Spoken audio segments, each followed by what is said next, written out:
I'm Mark Bogden. And Craig Neville. And this is the Island Park Weekly Weather Report for Wednesday, May 27th, 2026. And of course, the 6 days thereafter. That's right. I'm very discombobulated today. He's had a hard day. I've had a rough weekend. Yeah, but let's not burden them with that. Let's talk about the weather, Craig. All right. Oh, by the way, we're over here at the Trestle Bridge over by Big Springs. Yep, we had to come investigate a potential camera taking pictures of people in all their skivvies as they go down the river.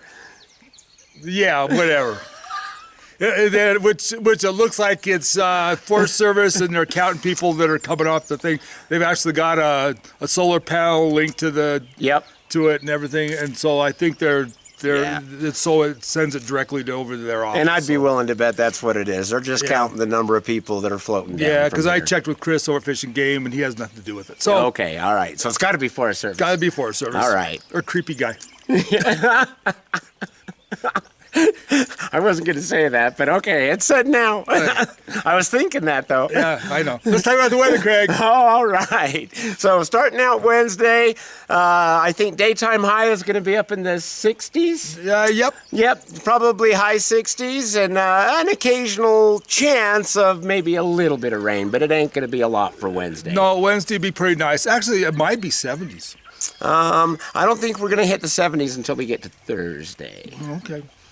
Yeah, but Thursday, Friday, we're going to be looking mid to high 70s, probably the high 70s, and we may even touch that 80. May even touch an 80. So, Thursday, Friday is going to be very nice, so that'll be good. Yes, an abundance of sunshine. An abundance, a plethora. Yes. So that means their solar panels will work. Yeah, well, yeah. Yes, I hope they've got a good battery because that's going to change for the weekend. Yes, let's talk about the weekend, Greg. All right. So it looks like we got some water coming in starting on Friday night, Saturday. Yep, and overnight lows for Wednesday, Thursday, and Friday are going to be in the low to mid 40s. Yeah, maybe even a high 40, but it's going to be right in there someplace. Yeah. It's going to be 40s. Anyway, and then we get into Saturday, and we got some storms blowing in. Yeah, we do. Probably the wettest day is going to be Saturday. I'm thinking we may get an inch of water out of the whole thing. But it's going to get more, and then it's going to taper off over the next day, couple days after that. And temperatures are going to drop by about 20 degrees, 25 degrees. Yeah, we're going to be dropping into the 50 for what's the coldest day? Sunday. Actually, so that's kind of where we disagreed a little bit. So Saturday is definitely going to be the coldest day. Saturday's high is just going to be in the low to the mid 50s. Okay. Yeah. And then we're going to, that's right. And then after that, it's going to warm up a little bit, and we're going to see some high 50s and then go into 60s, and by Tuesday we'll be back to 70. We'll be back into the 70s by Tuesday. Yep. Yeah, and Monday will be in the 60s, and then Sunday will still be in the 50s. Yep. I'm showing low 50s. Mike was showing more of the high 50s, so we'll see how that pans out. We'll see how the 50s go, but it's going to be the 50s. So but nighttime temperatures, yes, they're going to get cooler, but I'm showing low 40s for through the storm. And Craig thinks that I'm showing that there's a decent chance that on Sunday night, the overnight low is going to be about 33.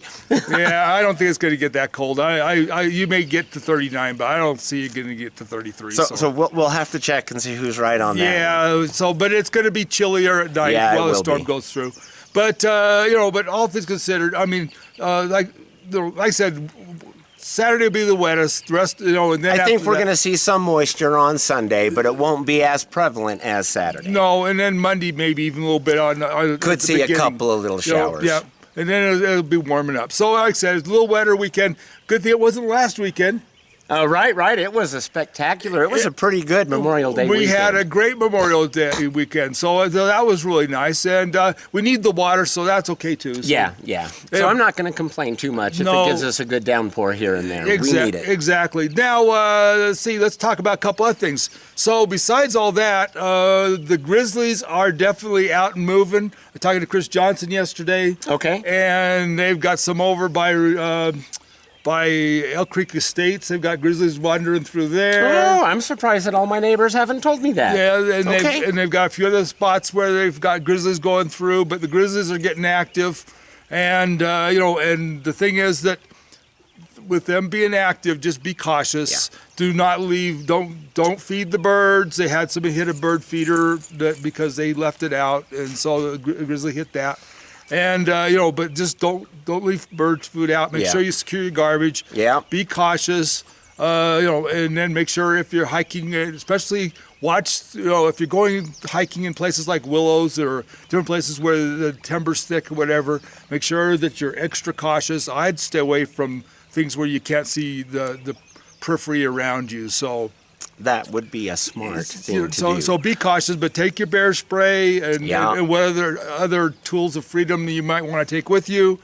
But unless you're a really, really good shot, bear spray is probably your best bet because you wound a bear and it's all over but the shouting. Right, yes. And you only have, from the time they charge to the time they get you, is like about 3 seconds. So you don't have time to do much, I'll tell you that. No, so it's like I said, if you're not really good with a gun, and focus mostly on bear spray. And you should anyway. I mean, because most of the time, the problem is that with bear spray, the good thing about bear spray is you got a wider range where it can affect the bear, which is good. Right. And the other thing is that you haven't really pissed it off by wounding it because you just confused it with the bear spray, when it hits them in the nose and the eyes. So you don't really have an angry bear, you just have a confused bear. Okay. And that's a lot safer for you. Right. So like I said, there's a place for different tools at different times, but just be aware to make sure you carry bear spray. And if you're going to carry bear spray, make sure that it has a holster that you can quickly get your bear spray out of. We've mentioned this before. And and keep it by your side, and don't put it in your backpack or your fanny pack. Don't put it down at the bottom of the backpack. No, you don't have time to fish for it. So anyway, just be careful. Watch where you're hiking. Don't go by yourself. Try to go in groups, and make sure you don't have earbuds, headphones on, that kind of stuff. You need to need to be hearing what's going on around you. Yeah, you need to hear, you need to see, you need to smell. So you need to look around, look for bear scat, look for fresh stuff. If you see anything like that, turn around, go back the way you came. Do not try to follow the bear. See fresh tracks, get away. Don't tempt yourself by going, hey, I wonder if I can find that little puppy. Right. Yeah, no, probably not a good idea. Anyway, so just be safe. Anyway, with that, do you have anything else to say? Anybody else driving off with another one of your gas pumps? No, thank goodness, not this weekend. Well, I could get up on my soapbox for a couple of things, but I'm going to choose not to. I'm going to say maybe it was just the caliber of people that were up visiting this last weekend. Yeah, instead of for magnums. And it's not everybody. There always seems to be those one or two people that just can get my dander up.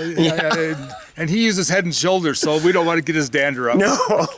Anyway, but there's always a couple of people that instead of being 44 magnums, they're just 22s. Or maybe even just BBs. I'm not even sure they're 22s at this point. There you go. And like I said, it's definitely not everybody. And I've noticed in life that there's always those one or two that can ruin it for everybody else. I know, but I put up with him anyway. I was waiting for that one. Anyway, so from Island Park, this is Mike Bogden. And Craig Neville. Be safe, be careful. Remember, love you guys. See you, bye. Bye-bye. Hi, Mike Bogden. And Craig Neville. And this is the Island Park Weekly Weather Report for Wednesday, April 27th, 2026, and of course, the 6 days thereafter. April 27th? Oh my goodness, it's May.